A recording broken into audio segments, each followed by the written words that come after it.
Olá. A partir de uma decisão do presidente Renan Calheiros, a discussão sobre o ajuste fiscal proposto pelo governo federal terá que passar pelo Congresso numa tramitação um pouco mais lenta. Não vai poder ser feita por medida provisória, e sim através de um projeto de lei. Mesmo que em regime de urgência, essa tramitação, realmente essa decisão da mudança da tramitação vai acarretar diferenças na aprovação do ajuste fiscal. Esse tem sido um tema do programa Argumento. Nós estamos ouvindo os senadores a respeito dessa decisão, uma análise tanto da parte econômica quanto política. Nós vamos conversar agora com o senador Fernando Bezerra sobre o assunto. Senador, obrigada pela sua presença aqui no nosso programa. Essa decisão do presidente Renan, ela tem desdobramentos políticos e econômicos, né? O que o senhor destaca desse momento que a gente vive aqui no Senado? Olha, primeiro destacar que o governo não está bem articulado com as suas próprias forças que lhe dão sustentação, seja no Senado Federal, seja na Câmara dos Deputados. Então, boa parte desses desencontros se explica por uma falta de sintonia fina entre o Poder Executivo e a base aliada do governo aqui no Congresso Nacional. Agora, por outro lado, o senador Renan Calheiros, ele tem argumentos muito fortes para devolver a medida provisória, tendo em vista que essa medida provisória, ela implica em oneração, ou seja, em ampliação da carga fiscal para diversos setores produtivos da economia brasileira. E aí, do ponto de vista econômico, nós poderemos não concordar, divergir do ponto de vista do diagnóstico, mas eu, por exemplo, acho que nós estamos já vivendo há mais de um ano de baixo crescimento. As expectativas, sobretudo das previsões feitas pelo Boletim Focus do Banco Central, é que o Brasil deve experimentar uma retração este ano, e eu, portanto, discordo que num ambiente de retração econômica a gente queira ampliar a carga fiscal. Por quê? Na folha de pagamento. E você veja o que é que vai ocorrer. Os empresários, os investidores que já estão com o pé no freio, com mais elevação de impostos, com mais ampliação da carga fiscal, estarão desestimulados a manter as suas operações ou ampliar suas operações. Isso poderá significar, e certamente vai significar, a ampliação do nível do desemprego, que é o que nós temos que evitar. Ou seja, uma decisão desse porte, sem uma participação mais efetiva do Congresso Nacional, pode perder muito da sua, vamos dizer assim, da sua aceitação, do seu respaldo. Eu acho que a medida já voltou para o Congresso Nacional na forma de projeto de lei,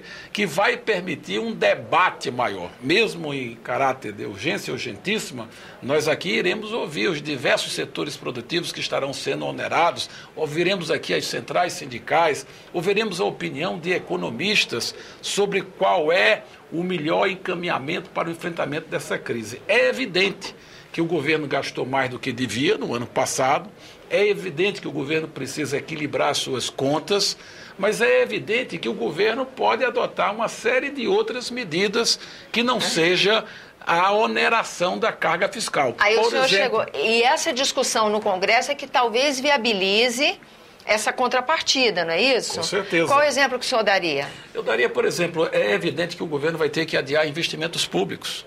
É evidente que o governo vai ter que reprogramar as suas despesas de custeio. É evidente que o governo vai ter que redimensionar o tamanho da máquina administrativa. Então, esse debate aqui vai nos oportunizar uma visão sobre outras áreas onde as despesas poderão ser cortadas.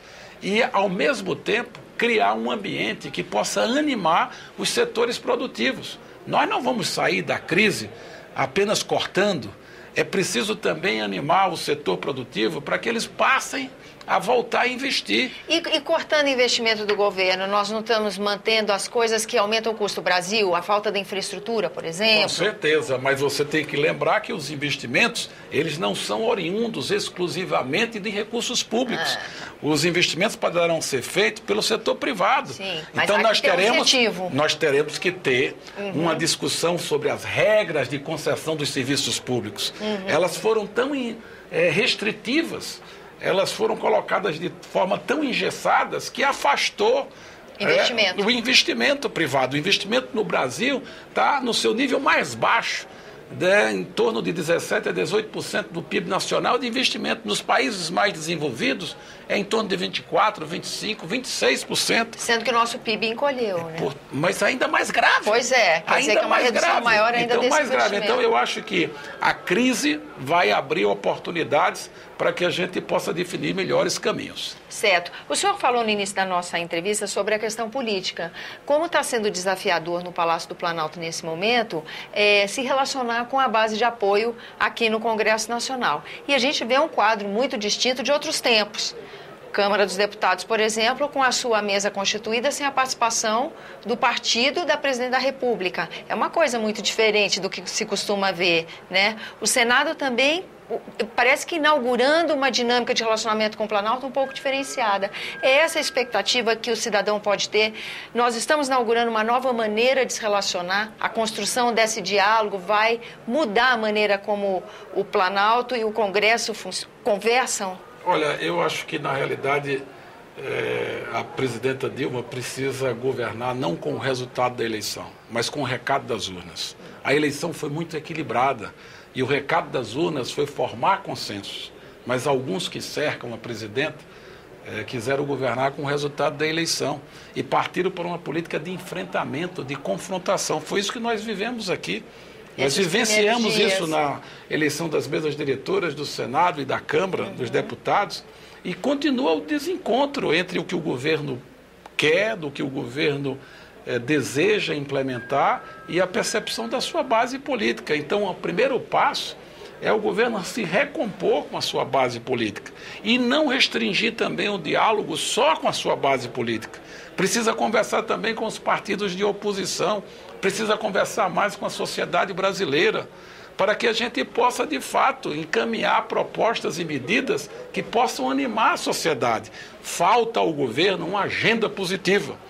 Não adianta estar falando só do ajuste, não adianta apenas estar falando das correções que precisam ser feitas por políticas equivocadas do passado.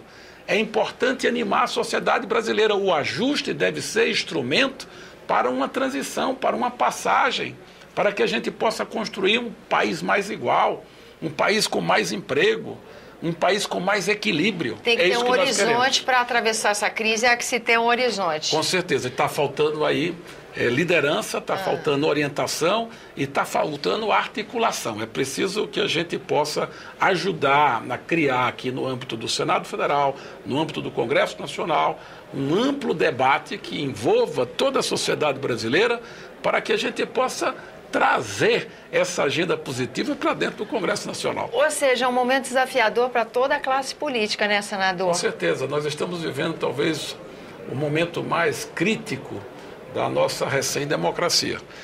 Os momentos, desde a promulgação da Constituinte, 88, até aqui, nós estamos conjugando um conjunto de crises. Uma crise política, uma crise ética, uma crise federativa, porque estamos com os estados e os municípios em estado de penúria, sem recursos para financiar, uma crise hídrica, uma crise energética, e tudo isso a um só tempo. Então é preciso muita paciência, muita serenidade, humildade, reconhecer determinados equívocos, reconhecer determinados erros e ter humildade para ouvir a todos, para poder construir algo que possa representar um denominador das vontades do povo brasileiro. Senador, muito obrigada pela sua presença aqui no nosso programa. A você que nos acompanha, eu agradeço a atenção, lembrando que esse aqui é o programa Argumento, que eu sou Tânia Horma e que você está sempre convidado para fazer sugestões e críticas à nossa programação pelo 0800 61 2211, que é a de ligação gratuita. Agora, se você quiser rever esse ou outro dos nossos programas, senado.leg.br/TV. Até a próxima.